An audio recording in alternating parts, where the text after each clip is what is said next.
Hey guys, welcome to Man Card Monday, episode number 3. Today we're going to be talking about how do I, no matter what age I am, how do I retire well? Let's take a look.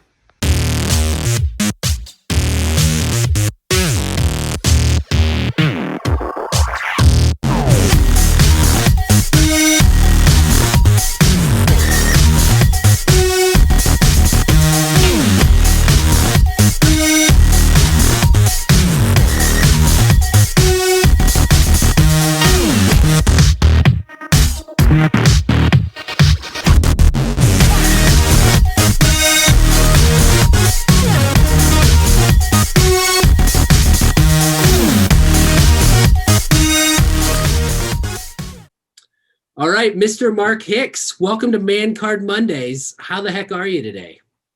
Oh, I hope it's a double or triple punch day for Man Card Monday. Yeah, there you go. Right? Yes. Thank you for getting the concept of this show. My wife still is like, I just don't, isn't that offensive? Like talking about a man card? And I'm like, no, no, no, no, no. Like we're looking at it in the best positive way, right? That there are essential questions, essential skills. There are just things that drive every man nuts. And we want to make sure that we give guys some tools and some wisdom, at least as much of it as we can find floating around with guys like you and I on these conversations. And we want to just make that available because one of the things that drives me nuts is how often when we have a challenge as guys, we just are programmed to figure it out on our own, right? Like, and the irony of this being on YouTube, right? Like, where do we go when we don't know what to do? I don't ask my wife, I don't ask my friends, I go to YouTube like before anybody else. So, yes, I think today's going to be a double or triple bunch day because you are here. Thank you so much for being here today as we tackle today's topic, which comes to retirement. Now, I dream of retirement, but I'm about to turn 40 here in a few months, so I got a few years left in me. And so I've had some people already roll their eyes. I was asking a 25-year-old intern that I have, I was running him the topics, and he's like, retirement? Like, why would I care about retirement? I'm like, buddy, you better listen up because what you do now, right, and what I'm doing now, I think has implications for the next season of life and the next season of life and the next season of life. And so I always love connecting with you, and I always love connecting with guys who are further down the road with me in a whole bunch of different arenas. And so today's topic, how do I retire well, was a question I wanted to get out there because I know we got some guys around our church, Lutheran Church of Hope, as well as other realms of life for me. I have seen them stumble a little bit over this. And so I thought maybe you can work in your story as you want today. But Mark, I wanted just to ask you, when it comes to this whole idea of retirement and what you're seeing in our culture, what are you seeing guys do? Are they just nailing it and cruising through it? Do you see guys tripping and falling, like loving it, hating it, in the middle, some mixture of the two? Like what has been your experience with retirement, and where do you see other guys experiencing challenges as they go through it? Wow, that's a loaded question. We can go a lot of different directions there. Um, I really see a mixed bag. I think one of the biggest challenges is, what am I going to do with myself? I mean, beyond there's whole identity fear. Do I still use a business card? Who am I? What am I going to do with my time? I've got skills and talents. Do I just put them on the shelf and let them wilt as I, sit in my lazy boy and, watch sports all day or play golf all day or whatever it is? So that's one of the biggest challenges is what are you going to do? Yeah, for sure. I have some iconic examples in my head as I again, as a 39 and a half year old right now looking at retirement, I just think to myself, like, I don't want to Brett Favre it. Now, I don't know if you were a Packers fan or if you went through that, right? But I'm like, also, if I had a career in the NFL, I would never want to let go of that probably as well, as long as my body would hang in there. But to go and to come back, like you could just see the struggle a little bit. And I think that question you ask, who am I, is a huge question that we probably wrestle with our entire lives, right? No matter what stage of life that you find yourself in. So, so I want our audience today, right? The people who are tuning in, I want them to hear a little bit more about how you have navigated that. Because listening to your story and the process, I know you wrestled with this a lot, and there's a lot of different dynamics involved. So tell us just a little bit of the story of how you approached retirement, what was challenging, what happened, and then what God did in the midst of all this, and how that kind of molded and shaped you. So go wherever you want with that. Okay. It probably started in my early to mid 50s. I mean, uh, fortunate or unfortunate, I had children when I was young. Our first child was born on our first wedding anniversary. So at age 23, I got handed this living thing with no instruction manual, and just went from there. I have 4 adult children and 4 grandchildren at this point. So kind of blessed to have some of that past, if you want to look at it that way, although they never stop coming home for some reason or another. And you got to be ready for that. But what I really started wrestling with was this uneasiness that what used to drive me just no longer did. I worked for a very large financial services company. I spent my entire career, 33 years, in one business unit. So I held a very senior leadership role, knew a lot about the business, was kind of the go-to guy in certain areas of the business. Probably led in the last 5 years of my career some of the 3 biggest initiatives that I've ever tackled, and did them well. But it just wasn't satisfying anymore. I just didn't want to do it anymore. It just wasn't fulfilling. And so I think God took a hold of that and started to wrestle with that as I started to search. A strong, analytical, research-oriented, fact-driven guy. And so I started reading books, and it's find your passion, find this, find your this. And that just left me empty. And so God, I think, just started working in my life. And, through a culmination of a series of different events, which kind of led to a pretty significant spiritual renewal, which that part of my life had kind of moved aside as I'm a recovering workaholic. So 60 or 70 hours was no big deal for me at that time. Probably not the best lifestyle to model to your children, but I did. So, the thing that they say at Hope every Sunday, it's no accident that you're here. Right. Well, that started showing up big time in a lot of different ways. And through, I'd kind of call them divine appointments, people and circumstances just started showing up. And God was gently nudging me in a different direction. That really started a great exploration and a great journey to find and kind of redefine what mission and purpose was for the remaining part of my life.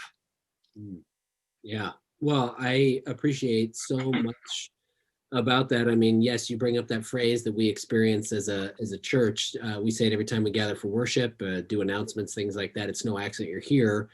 And what I've always loved, I mean, even when I started on staff here, I thought, man, that just sounds like something that Christians would say, right?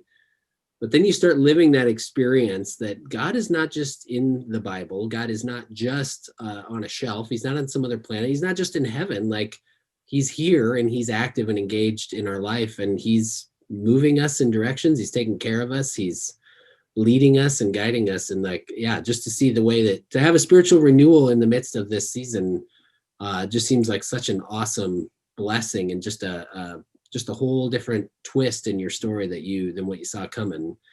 The other thing that you kind of made me think of as you were talking about that, and as I envision this process, you're thinking about it in advance. I got to imagine one of the questions in your 50s was, well, will I have enough? How much is enough? Like, I can even remember retirement commercials where people carried these numbers, and it was like a thing that was like a cutout, and they put it on their shoulder and they'd walk around with it, right? Like, and yet, what did you start with today? You started not with how much is going to be enough or how much do I need. You started with the bigger challenge, which is, who am I? And as you wrestle through that. So Uh, and it really sounds like as you tell your story that God answered that through, and I know more than maybe even than you shared, but I know part of that was community, right? It wasn't just sitting in a church service.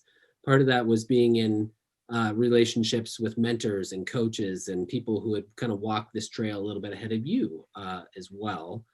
And so God showed up in big ways, and I know you're passionate about doing that for other people, right? Helping them discover who they are, and what does that look like as you separate your being from your doing, if you will.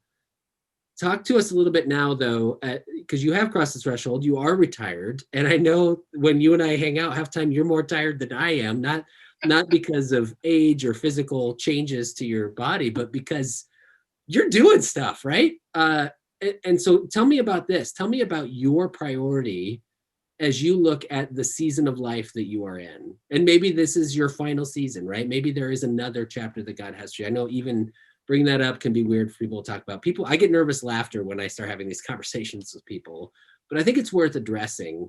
What's your priority now? So as you went and God showed up and retooled some things inside of you in that process, what's on the other side of that? What does life look like for you right now? And what is your focus? What is your purpose? What is your passion? What gets priority for you right now? Wow, you ask really loaded questions. We could go a lot of different directions Your with wife, that. I'm sure she'll not watch this. I'm sure it'll be like, really? That's his priority? 'Cause I'm just kidding. Good. Uh, um, I think it really started with the foundational work, and I'm going to use that word work Yeah. uh, to really get in touch um, with that core identity. Um, what's my gift mix? What are my core values? How has that shown up in my life? And that was really the starting point. And so I signed up for a class in the Purposeful Living Ministry, which was discovering God's presence in your story. Mm. Which, surprise, that was the question that was answered. And the humbling aspect is I really saw that line of grace throughout my entire life, even in points where, I wouldn't have acknowledged it. I'm like, wow, I'm pretty good right there. Mhm. Well, I may be good, but I'm not that good. And so I really saw how God had set things up, which now I can say 3 years later, for his kingdom building purposes. I sure didn't see it then. So really identifying with those core values to develop a purpose and mission statement. And that's probably a 3-year journey in itself. Just So easy to say, so hard to execute, right? yes. And so, Right. you talk about the financial side. Well, that's just numbers. Right. And once you believe the numbers between your ears, and there's a lot of noise up there, that's a totally different conversation. Yeah. Then it's like, what am I going to do? And for me, I felt like I was on top of my game and I'm just supposed to walk away. I'm leaving money on the table. That can't possibly happen, you know? And so it started in that class. And then I was able to, and very blessed to be able to lead some groups, facilitate discussions at tables during classes, even facilitate classes. Mm-hmm. And then that led me to a coaching engagement through a workbook called The Extraordinary Power of the Focused Life. That really was the final stage to make the decision. Mm. And I learned a tremendous amount through that process. Actually went away on a personal retreat for 4 days. It took me a day and a half or 2 days just to calm down. And really walk through that process and my journal and see where God was pointing. And when I started that retreat, I wanted a level of certainty that I knew this was the right thing to do and that I knew the path, etc. Well, I didn't get certainty. What I got was a very peaceful confidence. And the Latin root of confidence is with faith. And so probably for, one of the first times in this stage of my life, I understand what faith and a faith challenge meant. But the piece that it was the right thing to do was enough to just launch. And then through other processes, I just learned to quit pushing so hard. Mm-hmm. And I know at times at Hope, it's, set your sails to the winds of the Holy Spirit. Well, for me, the visual was, look, you can paddle upstream all you want, bud, or if you want to just get in the flow, let me take over and I will guide you on this journey. And that's where my small-minded perspective of what might happen has just exploded. Yeah. Way beyond what I could have thought was possible. And that's kind of some of the other details I think that would just be awesome for you to hear, or for everybody else to hear, because here's another shift that I see a lot of guys making and wrestling with at different points in their life. And I think it changed for you in this season. At least it seems like from an outside perspective, it did. So often we get wrapped up in trying to be successful, right? Like our culture programs us to find success, and really who gets to define that, right? I mean, it's us. We can choose what we want to define that as, but at the end of the life, it really seems like as these seasons go, and I experience this now in the season I'm in as well, I don't just want success. I think that's cool, and I'm all for success, absolutely, especially when it comes to God's mission. But I think we're also longing for significance. Right. And what I see you doing in the season that you're in now is you are investing in other people, and you're having success doing that, but you're investing in ways, your time and energy in ways that pay dividends with abundant significance, changing lives, strengthening families and marriages and ministries and workplaces. And, when you invest in people, like, it can be aggravating, but it's hard to go wrong. And so what is it you feel like is energizing you? What is it that you feel like you're just in awe of the ways that God is using you? What's the most unexpected, awesome thing that's happened to you as you've chosen to set your sails to God's plan for retirement rather than culture's? Wow. Because what you didn't say and what you're passionate and priority about, right, is not, you didn't say your golf game. I know you love golf. And I know you always, when you tell your story, you always say, I used to worship at the tee of the chapel of the first green or something like that, right? Yeah. It was the church, but that's not of the green. But that's not top priority right now, right? And I have nothing against golf other than it's a game you can't win, and it's basically just super frustrating for me. But I love getting outdoors and doing that kind of stuff, and it can be all kinds of things. But God had something much bigger, and I would argue much better for you. And so what's been the most unexpected part that's been awesome about that ride? Well, part of my career, especially at the end, I was challenged to develop the next group of senior leaders for the business. And what I've really been amazed with is how God has used all that experience and skill to invest and raise up leaders for the next generation. And by leaders, it's not positional, it's not authority, it's those who can model a lifestyle and a way of life that impacts others. And God's dropped me into some really interesting situations. I mean, we just part of my journey, and I experienced this with you, was a coaching certification through Leader Breakthrough. Well, that's gone to the next level, and then the next level, where I've really been blessed to be part of a team that's creating a mentor coaching and leadership development certification program. Right now it's at Grandview University, which we've received. I mean, we don't advertise anything. This is all word of mouth. And in the first year, in the midst of COVID, we'll probably have 70 people, or no, 40 people through the program. Mm-hmm. And it's just exploding because there's a need for the skill set and a different paradigm or perspective to compassionately listen and have compassionate conversations that are about somebody else, not about your agenda. Mm-hmm. And so that's what I really have a lot of fun doing. Yeah. Probably the most bizarre part of that is traveling to a YWAM base in Salem, Oregon. I'm not a missionary. I'm not wired that way. And all of a sudden, I'm there for a week, Mm-hmm. co-facilitating 4 different workshops. It's like landing me on Mars.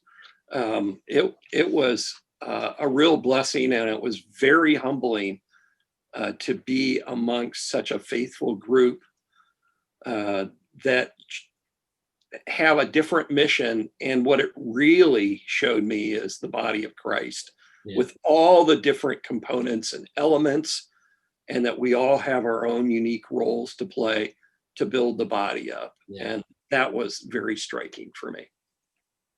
If you didn't say yes to the opportunities God was tapping you on the shoulder with early on in your retirement decision-making process, what do you think you'd be doing right now? What would you be, you know what I mean? What would have been the cost, do you think? And I know that's almost impossible to answer, but where do you fear that you would have ended up? Wow, I would have been extremely frustrated because, the organization that I was part of went through some pretty radical changes. And I wouldn't have done well with that stylistically. And I still have some really good friends that are part of that. I probably wouldn't be very mentally healthy. That's kind of hard to admit.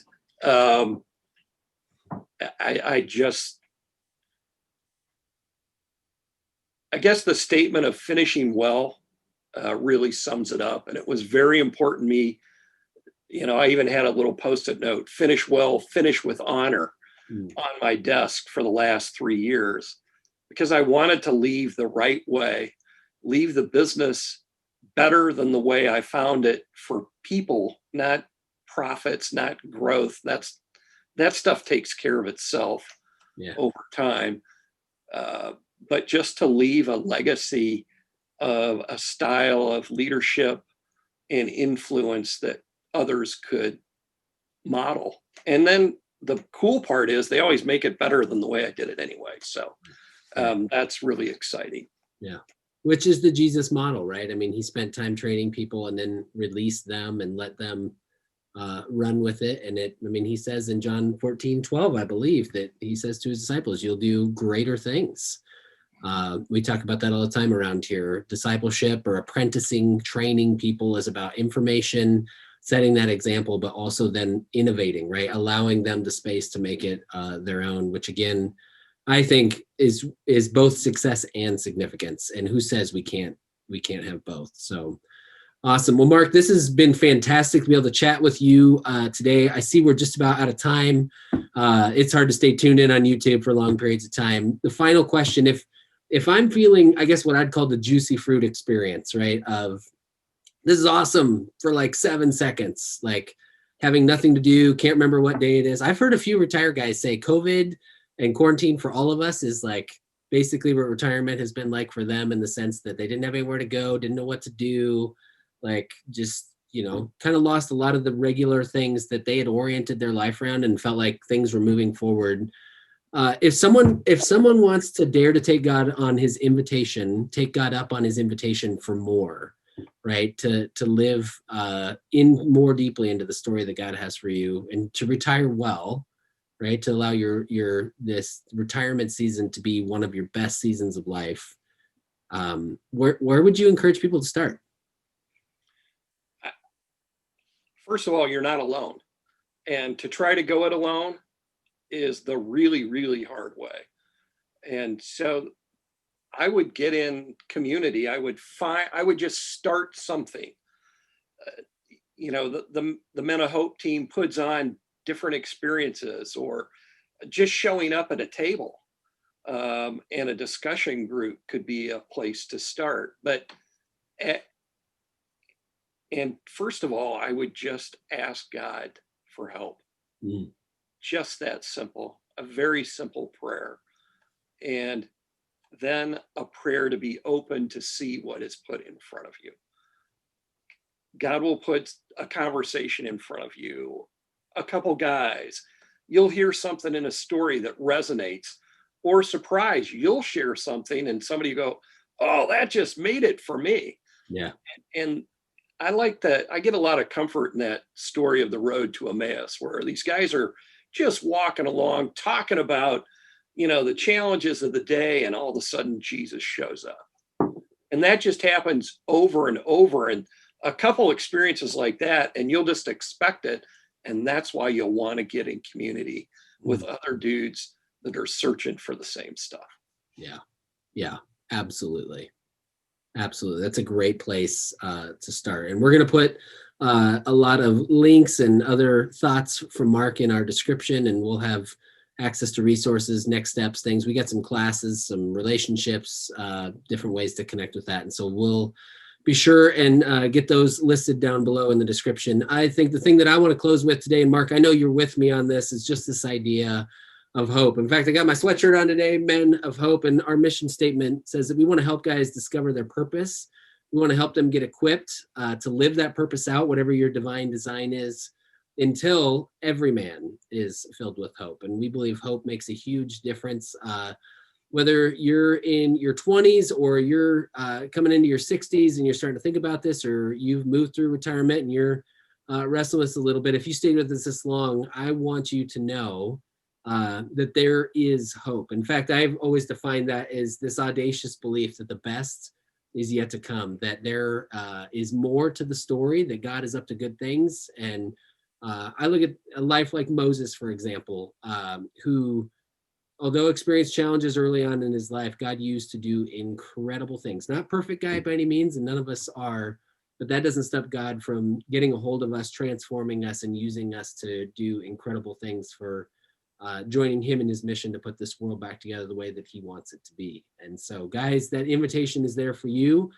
You can connect with Mark. We'll put some details about him in there. You can connect with me or our men's ministry or a whole bunch of other ways. So awesome. Mark, it's been a pleasure. Thank you for being here today. Guys, thanks for tuning in, and we will talk to you soon. Adios.